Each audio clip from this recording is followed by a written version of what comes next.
నర్వ మండలంలోని రాయకోడు గ్రామానికి చెందిన అఖిల తన మొదటి కాన్పు కోసం నర్వ ప్రభుత్వ ఆసుపత్రికి వచ్చింది. తనకు మొదటి కాన్పులో మగ శిశువు ఆసుపత్రిలోనే జన్మించిన తర్వాత ఆ నవజాత శిశువు కదలికలు లేకపోవడం, శ్వాస లేకపోవడం, పుట్టగానే ఏడవకపోవడం, తల్లి కడుపులోని ఉమ్మనీరు మింగడంతో ఆ నవజాత శిశువు చనిపోయిందని భావించిన తరుణంలోనే వెంటనే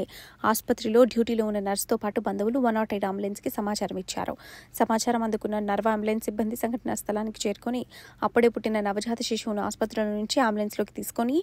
ఈఆర్సీపీ డాక్టర్ శివ, మౌనిక సూచనలతో సిపిఆర్ చేస్తూ మరియు నవజాత శిశువుకు ఆక్సిజన్, మందులు అందిస్తూ వారి సూచనలతో 108 ఈఎంటీ రాజ్ కుమార్ ప్రథమ చికిత్స చేయడం వల్ల నవజాత శిశువును బ్రతికించగలిగారని మహబూబ్ నగర్ జిల్లా ఆసుపత్రి చిన్నపిల్లల వైద్యురాలు డాక్టర్ మమత, నర్వ 108 అంబులెన్స్ సిబ్బందిని బంధువులు, జీవీకే ఈఎంఆర్ఐ సంస్థ అధికారులు, జిల్లా ఆసుపత్రి సూపరింటెండెంట్ సిబ్బందిని అభినందించారు.